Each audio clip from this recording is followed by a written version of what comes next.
இந்த கொடுங்கோல் திமுக ஆட்சியில் அதிமுகவாக வீக வகுப்பாளராக செயல்படும் ஹரி மற்றும் ஷாய் அவர்களை நேற்று மாலையில் அலுவலகத்தில் புகுந்து காவல்துறை என்று கூறிக்கொண்டு அன்யூனிஃபார்மில் குண்டர்கள் போன்று தூக்கிட்டு வந்து எங்கே வச்சுருந்தாங்க தெரியாமல் 100க்கும் மேற்பட்ட வழக்கறிஞர்கள், அதிமுக சேர்ந்த வழக்கறிஞர்கள் ஜேஜேநகர் காவல் நிலையம், திருமங்கலம் காவல் நிலையம் மற்றும் நொலம்பூர் காவல் நிலையம், அதுக்கப்புறம் பார்த்தா அண்ணா நகர், அதுக்கப்புறம் பார்த்தா அரும்பாகத்தில் ஏதோ தீவிரவாதி அடைச்சி வச்சுருக்க மாதிரி ஒரு ரூமில் அடைச்சி வச்சுருந்தா சொல்கிறாங்க.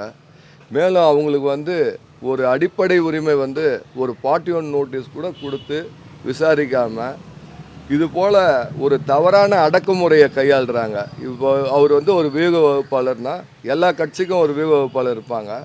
அதுபோல் ஒரு இந்த திமுக அரசு இந்த தோல்வி பயத்தில் இது போல் அதிமுகவுக்கு ஆதரவாக செயல்படுற அனைவரையும் ஒடுக்க வேண்டாம், நசுக்க வேண்டாம்ன்ற முறையில் கடுமையாக செயல்படுறாங்க. அந்த 2 பேர் கூப்பிட்டு வந்திருக்காங்க. அதில் சாயின்ற சபரிமலைக்கு மாலை போட்டிருக்காரு. அவருக்கு அந்த அடிப்படையாக ஒரு சாமி கும்பிடணும், ஒரு குளிக்கணும், அந்த மாதிரி நீட்ஸ்லாம் இருக்குது. அதை கூட அந்த காவல்துறை அனுமதிக்கலை.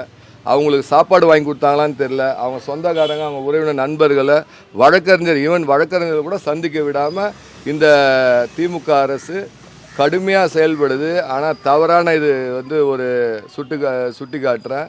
மிகவும் இது போல் அடிப்படை உரிமை இது மாதிரி இந்த ஒரு ஆளுகளுக்கே இது மாதிரி நிலைமைனா பொதுமக்களுக்காக என்ன நிலைமை நம்ம சிந்திக்கணும்.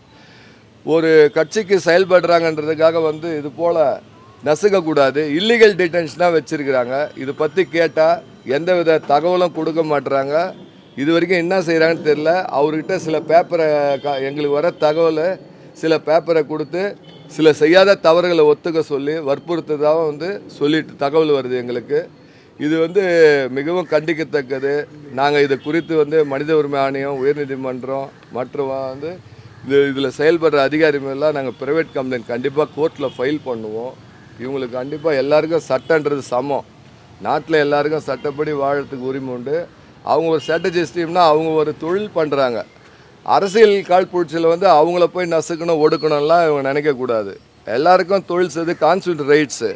அவங்களோட தொழிலை தான் செய்கிறாங்க. இதில் கட்சிக்குள்ளே இதுனா அதிமுகவுக்கு செல்வாக்கு பெருகிட்டு இருக்கிறதால இதெல்லாம் பொருட்படுத்த முடியாமல் அந்த பயத்தில் திமுக இது போல் செயல்படுது. இது வன்மையாக கண்டிக்கிறோம். வழக்கறிஞர்களை கூட சந்திக்க விடாமல் என்ன நடக்குதுன்னே காட்டாமல் ஒரு பூத கதை மாதிரி பண்ணிகிட்ருக்காங்க. இது அவங்க சாதாரண குடிமகன் தான். அவங்க ஒரு ஸ்ட்ராட்டஜிஸ்ட் டீமு. இது இதனால் இது குறித்து நாங்கள் நீதிமன்றத்தில் கண்டிப்பாக முறையிடுவோம். சார், இந்த எந்த தகவலும் சொல்ல மாட்டுறாங்க சார். சாய் ஹரின்றவங்க 2 பேரும் இன்னசென்ட் சார். அவங்க அவங்களோட ஸ்ட்ராட்டஜிஸ்ட். அவங்க வீக வகுப்பாளர். அவங்க எந்த வேலை செய்ய போகிறாங்க, அவங்க கொடுத்த வேலையை அவங்க செய்கிறாங்க. இது போல் எல்லா கட்சியிலும் வீக வகுப்பாளர் இருப்பாங்க.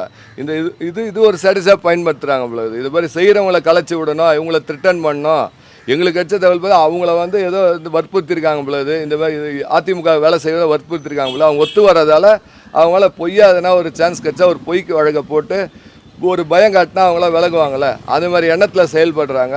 இவங்க என்னெல்லாம் தவிடுபடியாகவும் நாங்கள் நீதிமன்றத்தில் நிச்சயமாக நாடி தகுந்த பாடத்தை திமுகவுக்கு புகுட்டுவோன்னு தெரிவிச்சுக்கிறோம். இது திமுக ஆட்சியில் இதெல்லாம் நம்ம எதிர்பார்க்கவே முடியாது. இவங்க ஒரு மன்னர் ஆட்சியில், இது கொடுங்கோல் ஆட்சி. இதில் காட்டாட்சி. இதில் நம்ம இந்த போல் லீகலாக 41 நோட்டீஸ் கொடுப்பாங்க, கூட்டு விசாரிப்பாங்க. அப்பன்ஸ் அவர் தலையிட்டு இருந்தால் தான் பிரைமா பேசி மேடோவர் தான் ரிமாண்ட் போடுவாங்கலாம் எக்ஸ்பெக்ட் பண்ணக்கூடாது நம்ம. இவங்க ஒரு மன்னர். இவங்க ஹிட்லர் ஆட்சி தான் இது. இவங்க அவங்களுக்காக செயல்படுவாங்க. தன் குடும்பம் அது போல் தான் செயல்படுவாங்க. மக்களை பற்றிலாம் சிந்திக்க மாட்டாங்க. இது ஒரு லீகலாக கடைபிடிக்க வேண்டிய அடிப்படை இதுவே கடைபிடிக்கல. இது இல்லீகல் டிடென்ஷன் தான். இது ஃபுல்லாகவே நேற்று ஈவினிங்லேருந்து வச்சுருக்காங்க. சபரிமலைக்கு மாலை போட்டுறதுக்கு ஒரு சாப்பாடு கொடுக்கணும், ஒரு வெஜிடேரியன் ஃபுட்டு கொடுக்கணும், அவரை குளிக்க வைக்கணும், அவரை அனுமதிக்கணும். அந்த போல் எதுவுமே அனுமதிக்காமல் இதை தீவிரவாதியை பிடிச்சின்னு வச்சுருக்கா மாதிரி எந்த ரூமில் வச்சுருக்காங்க கூட யாருக்கும் தெரிய வைக்காமல் அவங்க உறவினருக்கோ நண்பர்களுக்கோ யாருக்கும் எந்த இன்டிமேஷனும் கொடுக்கல.